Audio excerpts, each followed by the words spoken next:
वो क्या था? आपका क्या बेस है गोवा, मुझे बताइए जरा। कांग्रेस को हराने गए थे ना आप? नीरज जी, हाँ। हम किसी को हराने नहीं गए थे, हम अच्छा। जनता से एक मौका मांगने जाते हैं।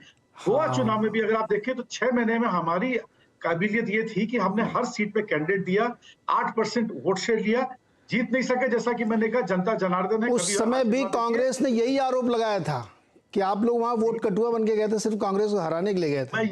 मैं यही जवाब देना चाह रहा हूं हाँ। कि कांग्रेस के बड़े नेता कुछ और बोलते हैं, जमीनी नेता कुछ और बोलते हैं। हाँ। राजनीतिक समीकरण आज कभी बात ठीक है, होती है कुल फंड मिला के जो की। है, कुल मिला के दरार बन गई है, ठीक ठाक दरार बन गई। अपराजिता जी आपके पास आता हूं। पहले तो बधाई है आप लोगों को, सारे लोगों को है, लेकिन आपको इसलिए क्योंकि रिपीट मारा है आपने। लेकिन मेघालय में मैं ये मान के चलूं कि संगमा जी से आपका पुराना वो एक क्या कहते हैं उसको, स्ट्रेटेजिक अलायंस था, वो खाली दिखाने के लिए अलग अलग लड़े थे, ऐसा मान के चलने का चाहिए हमको?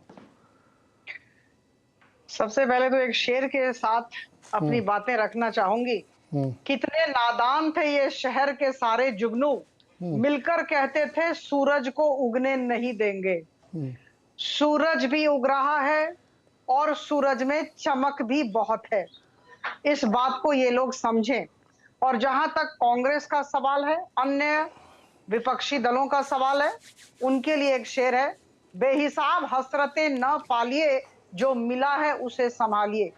देखिए, जहां तक प्रधानमंत्री मोदी जी और उनके बलिष्ठ नेतृत्व का सवाल है, मैं कह दूं, ये जो जीत हुई है, त्रिपुरा में जो जीत हुई और नागालैंड में जो जीत हुई है, अद्भुत जीत हुई है, इसका श्रेय उन्हें जाता है, उनकी टीम को जाता है, उनके नेतृत्व को जाता है। और कहीं ना कहीं लोगों की जो आस्था केंद्र सरकार और भारतीय जनता पार्टी पर है, वह परिलक्षित होती है। यह हमारे परिश्रम और पराक्रम की जीत है और हमारी योजना की जीत है। देखिए, हम बहुत ही सलीके से, योजनाबद्ध तरीके से सबको साथ लेकर चलने का काम करते हैं। जी। और जैसा कि आप जानते हैं, एक बात मैं कह दूं, सर्वस्पर्शी सर्वसमावेशी विकास पर हम ध्यान देते अरे हैं, सारंगी जी, इसीलिए तो आप बिना जीती हैं। तुष्टीकरण के सशक्तिकरण। अपराजिता जी, मुझे बोलने दें। इसीलिए तो आप जीती हैं, इसमें तो कोई शक ही नहीं है। मैं पूछूं, उस मेघालय में ठीक ठाक है ना? क्या सरकार रहेगी फिर से, मतलब आप देखिए, लोग शामिल ऐसा है ना है, उसमें?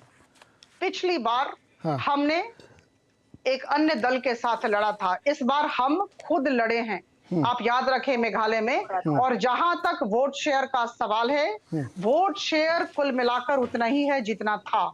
और देखिए, भारतीय जनता पार्टी निश्चित तौर पर मैं कहूंगी अलग तरह की पार्टी है। दो राज्यों में हमारी जबरदस्त जीत हुई है, उसका जश्न अभी पार्टी मुख्यालय में मनाया जा रहा है, जहां प्रधानमंत्री जी मौजूद है।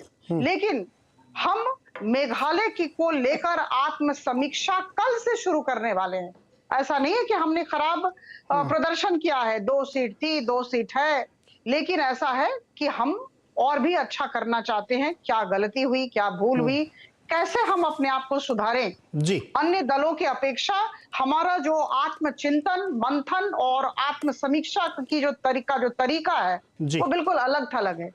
तो मेघालय में भी हम अच्छा करने वाले हैं। और ये जो अष्ट देवियां हैं, निश्चित तौर पर कहूंगी कि 7 जगहों पर हमारी जी। सरकार है। जी, नहीं बिल्कुल है। और खबरें में तो ये कह रहा था कि हेमंत साहब की बातचीत हो भी चुकी है और मतलब सब कुछ सेट है, कोई दिक्कत नहीं है। तो इसीलिए मैंने शुरुआती अपने इंट्रो में ये मान के कंसीडर करके कह दिया था कि तीनों राज्यों में आप लोग हैं, पहले जैसी स्थिति है, कोई फर्क उसमें नहीं आया है।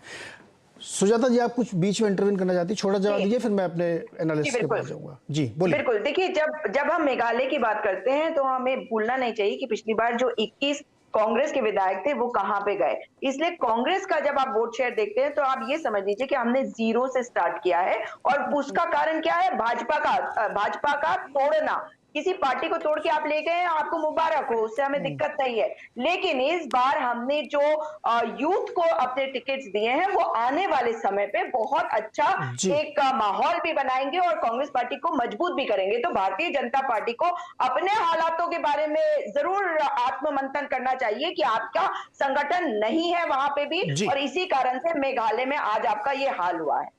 अच्छा, ऐसा मैंने सुना था कि त्रिपुरा में भी कुछ बीजेपी से निकल के उधर चले गए, आना जाना लगा रहता है।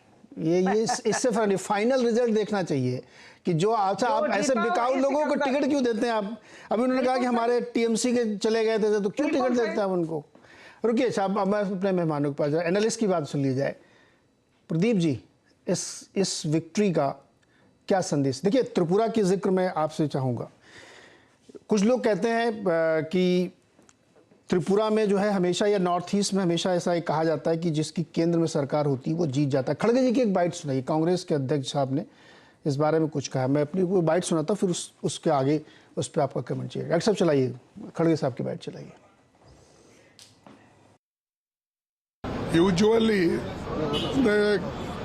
the northeast parties, they go with the central government trend, but many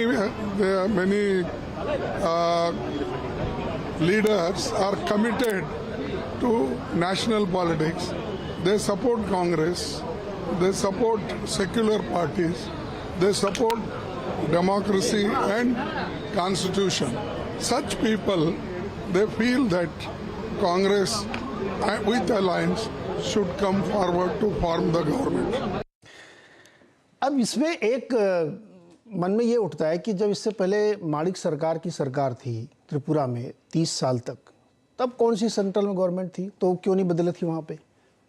Pradeep ji, क्या संदेश है इसका?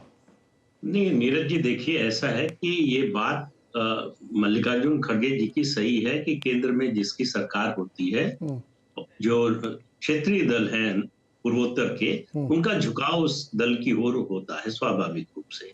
लेकिन उस दल के पास भी कुछ होना चाहिए, आपके झोले में कुछ सौदा होना चाहिए, तब आपके साथ कोई आएगा। एक बात त्रिपुरा के संदर्भ में, जैसा आपने सीपीएम का उदाहरण दिया, त्रिपुरा को राज्य बने हुए 51 साल हो गए। इस जनवरी में 51 साल हो गए।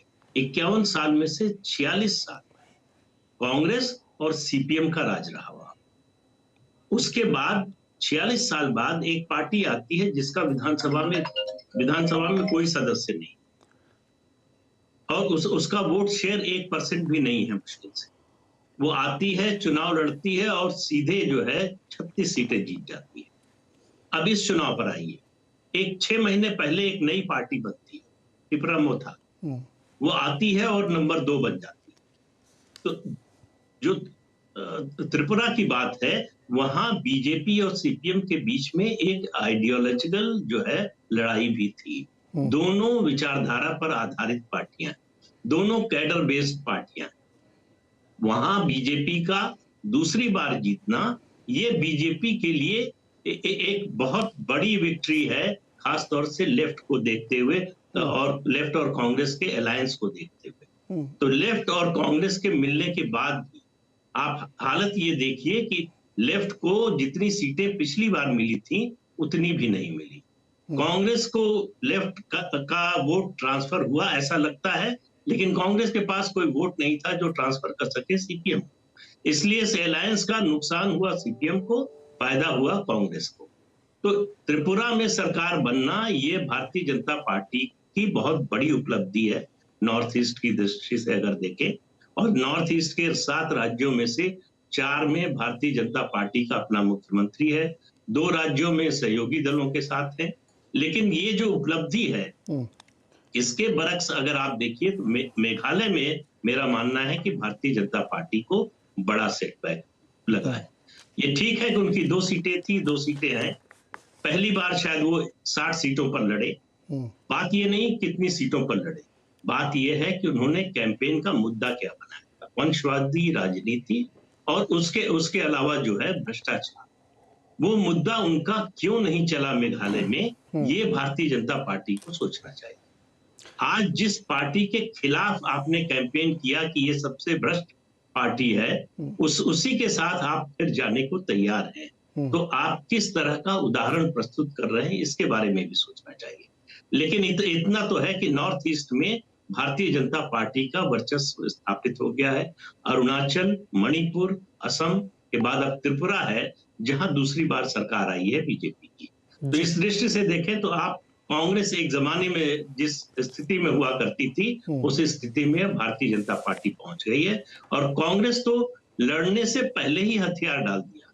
कांग्रेस का कोई बड़ा नेता कैंपेन के लिए गया ही नहीं, उन्होंने मान लिया कि हमको कुछ मिलने वाला ही नहीं है। कांग्रेस एक ऐसी पार्टी बन गई है जिसको कोई भी पार्टी तोड़ लेती है। कभी बीजेपी उसके विधायक तोड़ लेती है, कभी टीएमसी तोड़ लेती है, कभी कोई और पार्टी तोड़ लेती है। तो ये पार्टी को सोचना चाहिए कि किस तरह के लोगों को वो आगे बढ़ाती है, कैसे लोगों को टिकट देती है, क्यों कोई जो है वो छोड़ने को तैयार हो जाता है दूसरी पार्टी के लालच में आकर, प्रलोभन में आकर, दबाव में आकर, जो भी आप कहना चाहें, किसी दूसरी पार्टी का इस तरह से क्यों नहीं होता है। तो ये सोचने की बात है कांग्रेस के लिए और सीपीएम के लिए। मुझे लगता है कि बड़ा संकट है। तो अब केरल में सिर्फ बची है पार्टी, बंगाल में उसका हाथ नहीं प्रदीप सर, इसके बहुत दिलचस्प चीजें अभी आगे आप लोगों से बातचीत